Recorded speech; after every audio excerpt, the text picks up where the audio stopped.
करणार आहे। वेगवेगळे पराठे तर आपण पाहिलेले आहेत, सर्वांच्या लिंक सुद्धा मी डिस्क्रिप्शन बॉक्स मध्ये दिलेले आहेत, तर ते व्हिडिओ सुद्धा नक्की बघा। मग पनीर पराठा कसा बनवायचा त्याचा व्हिडिओ आपण स्टार्ट करूया। पराठ्यांसाठी लागणारे पहिला आपण आता पीठ मळून घेऊया। पीठ जरा थोडंसं अगोदर मळून ठेवायचं म्हणजे भिजते छान कणिक आणि पराठे सुद्धा छान होतात। तर या वाटीच्या मापाने मी 2 वाटी गव्हाचं पीठ घेतलेलं आहे। जर तुम्हाला पराठे जास्त प्रमाणात बनवायचे आहे तर पिठाचं प्रमाण तुम्ही वाढवू शकता। आता हे पीठ पहिलं चाळून घेऊया। आता पीठ चाळून घेतलं, यामध्ये चवीनुसार मीठ टाकायचं आणि मिक्स करून घ्यायचं।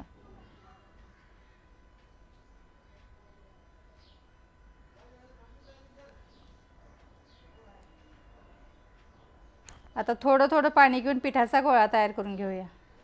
पीठ चांगलं मळायचं, कारण पराठ्यांसाठी पीठ चांगलं मळलं तर पराठे सुद्धा सॉफ्ट आणि छान होतात।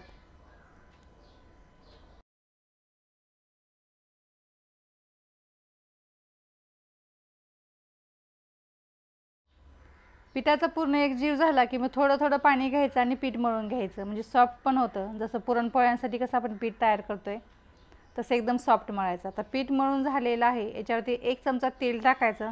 तेल टाकल्यावर परत एकदा मळून घ्यायचं। आता एखादा बाउल घ्यायचं आणि त्या बाउलमध्ये ठेवून कमीत कमी अर्धा तास तरी हे पीठ भिजायला ठेवून देऊया। आता हे पीठ भिजते तोपर्यंत मसाल्यांची तयारी करून घेऊया। इथे मी 15 ते 20 पाकळ्या लसूण घेतलेला आहे, 2 ते 3 पीस मी आल्याचे घेतलेले आहेत आणि 7 ते 8 हिरव्या मिरच्या घेतलेल्या आहेत, तिखटवाल्या मिरच्या आहेत आणि थोडीशी कोथिंबीर घेतलेली आहे। आता हे सर्वच आपल्याला वाटण करून घ्यायचं आहे। इथे मिरच्यांचं प्रमाण मी 7 ते 8 घेतले, तर तुम्हाला तिखट कमी आवडत असेल तर मिरच्यांचं प्रमाण कमी करू शकता आणि फार तिखट आवडत असेल तर मिरच्यांचं प्रमाण तुम्ही वाढवू शकता। मिक्सरला हे वाटण करून झाल्यावर मी एका बाउलमध्ये काढून घेतलेला आहे आणि एक मोठा चिरलेला कांदा घेतलेला आहे, म्हणजे बारीक चिरून घ्यायचा हा कांदा। जेवढा पराठ्यांना बारीक कांदा चिराल तेवढे पराठे छान होतात। थोडीशी बारीक चिरलेली कोथिंबीर घेतलेली आहे आणि 1 चमचा लाल तिखट आणि अर्धा चमचा हळद घेतलेली आहे, अर्धा चमचा जिरा पावडर आणि 1 चमचा धना पावडर घेतलेले आहे, 1 चमचा चाट मसाला आणि 1 चमचा गरम मसाला घेतलेला आहे, 1 चमचा ओवा घेतलेला आहे क्रश करून टाकायचा आणि 1 चमचा कसुरी मेथी आणि चवीनुसार मीठ घेतलेलं आहे। आता आपण स्टफिंग कसं बनवायचं ते बघूया। आपण पनीरचे पराठे तयार करतोय, त्यासाठी अर्धा किलो पनीर घेतलेलं आहे आणि फ्रेश पनीर घेतलं म्हणजे छान असं त्याचा भुगा करता येतो। असं पूर्णपणे चुरून घ्यायचं किंवा मॅश करून घेऊ शकता, पण हाताने ह्याचा भुगा होतो।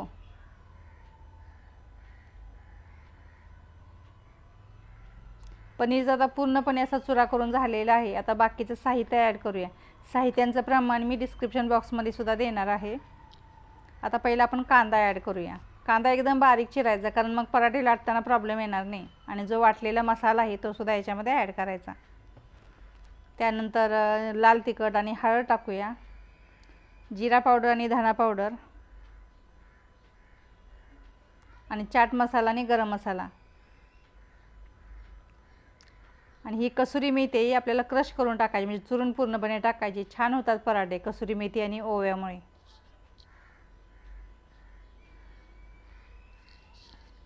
आणि ओवा सुद्धा आपल्याला क्रश करून टाकायचं आहे।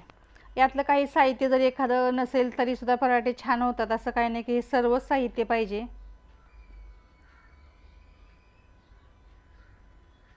आता बारीक चिरलेली कोथिंबीर टाकायची, त्यानंतर चवीनुसार मीठ। आता हे सर्व व्यवस्थित मिक्स करून घ्यायचं।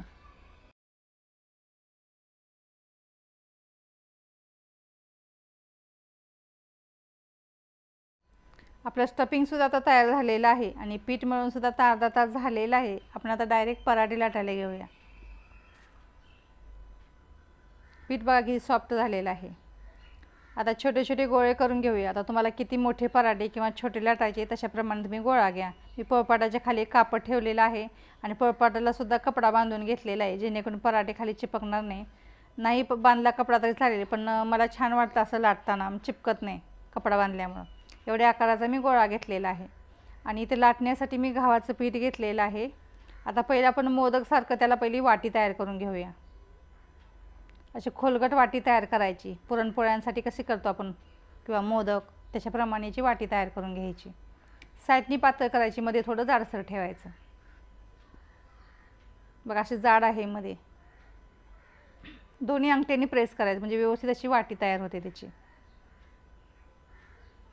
आता याच्यामध्ये आपण स्टफिंग भरून घेऊया. आता स्टफिंग तुम्हाला जास्त प्रमाणात कमी प्रमाणात तुमच्या ह्याने तुम्ही भरून घेऊ शकता. पनीरचे पराठे सारखे आपण करत नाही. जर स्टफिंग चांगलं भरभरून भरलं ना तर छान होतात पराठे.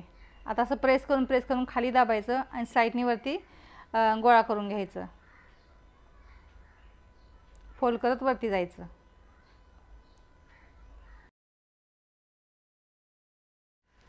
आपल्या चॅनलवरती आपण वेगवेगळ्या पद्धतीचे पराठे तयार केलेले आहेत, जसं की मेथीचा पराठा, आलू पराठा किंवा लच्छा पराठा किंवा ओनियन पराठा, वेगवेगळे गावरान धपाटेसुद्धा आपण बनवलेले आहे. तर सर्वांच्या लिंक मी खाली डिस्क्रिप्शन बॉक्समध्ये देते आणि ते व्हिडिओ माझे नक्की बघा आणि वेगवेगळ्या पद्धतीचे पराठे तुम्ही बनवून खा. आता मोदकसारखं व्यवस्थित बनवून घ्यायचं म्हणजे पटकन असं व्यवस्थित फोल्ड होईल.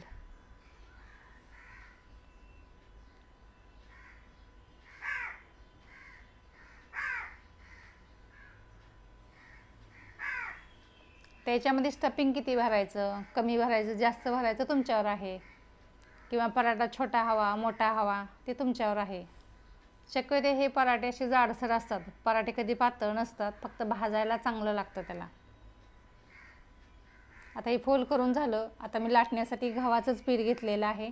तुम्ही त्याच्यासाठी मैदासुद्धा लाटायला घेऊ शकता. आणि हाताने प्रेस करायचं म्हणजे आतमधलं जे स्टफिंग आहे असं व्यवस्थित सगळीकडे स्प्रेड होईल. आणि हळूवारपणे लाटायचं म्हणजे एकदम असं जोरात लाटायचं नाही, म्हणजे स्टफिंग व्यवस्थित स्प्रेड होतं आणि लाटले पण जातात व्यवस्थित सगळीकडे.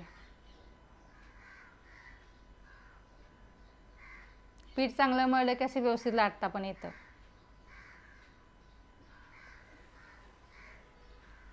मी गॅसवरती अगोदरच तवा गरम करायला ठेवलेला आहे, कारण पराठा लाटेपर्यंत आपला तवासुद्धा गरम होतो. आता पराठा बघा लाटून झालेला आहे. आता आपण भाजून घेऊया. तव्यामध्ये थोडंसं आपण तूप टाकायचं आणि मग पराठे टाकायचे, जेणेकरून पराठे चिपकणार नाही. आणि ह्या पराठ्यांना तूप किंवा तेल जास्त लावायला लागतं, कारण थोडे आपण जाडसर लाटतो त्यामुळे चांगले भाजले पाहिजे. आता एक बाजू थोडीशी भाजली की आपण पलटी करायचं आणि दोन्ही साईडने आपल्याला चांगलं भरभरून तूप लावायचं आहे. आपण चपातीला वगैरे तेल कमी जास्त लावलं तरी चालतं, पण पराठ्यांना तेल किंवा तूप जास्त प्रमाणात लावायचं. तुम्हाला तेलाचा वापरसुद्धा करू शकता किंवा तुपाचाही वापर करू शकता, पण शक्यतो पराठ्यांना तूप लावतात त्यामुळे त्याची टेस्ट पण छान येते.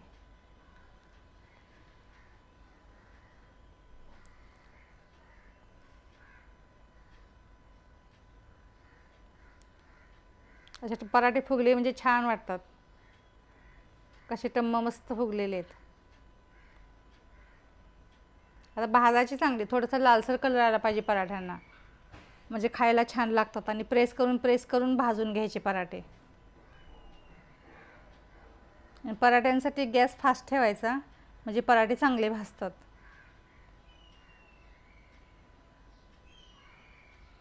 कारण सगळ्या बाजूने अशी व्यवस्थित भाजायला पाहिजे.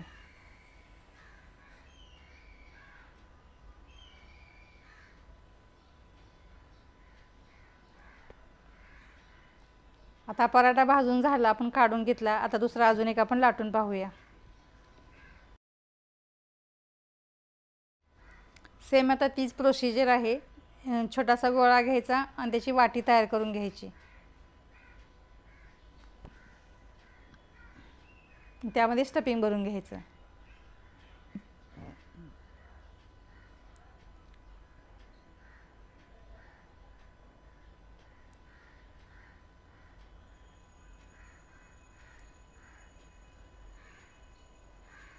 मोदकसारखा आकार द्यायचा आणि बंद करायचा. पिठाचा हात घ्यायचा जर चिपकत असेल तर. आता परत ह्या पिठामध्ये बुडवून आपण लाटून घेऊया.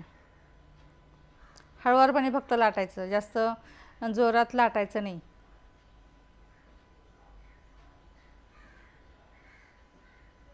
कारण स्टफिंग बाहेर पण नाही आलं पाहिजे, मग त्या बेताने हळूवारपणे लाटायचं. आता हे लाटून झालेलं आहे. आता हा पराठा सुद्धा आपण भाजून घेऊया.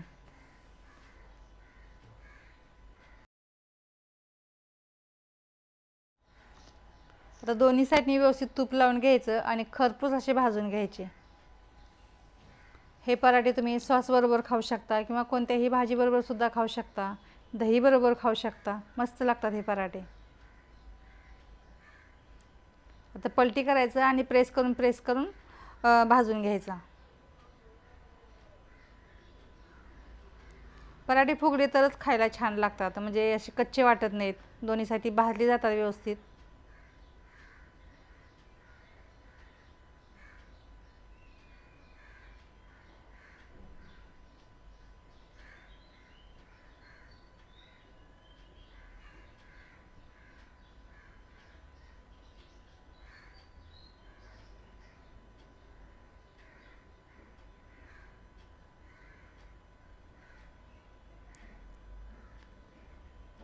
आता हा पराठा सुद्धा भाजून झालेले आहे. काढून घेऊया आणि अशाच पद्धतीने बाकीचे उरलेले सुद्धा आपण पराठे बनवून घेऊया. जर तुम्हाला भरपूर प्रमाणात पराठे बनवायचे तर स्टफिंगचं प्रमाण वाढवायला लागेल आणि पिठाचं प्रमाण तुम्हाला वाढवायला लागेल. मग भरपूर पराठे आपले तुमचे तयार होतील. गरमागरम पराठे खायचे म्हणजे खायला छान लागतात. बघा कसे मस्त असे फुगलेले आहेत.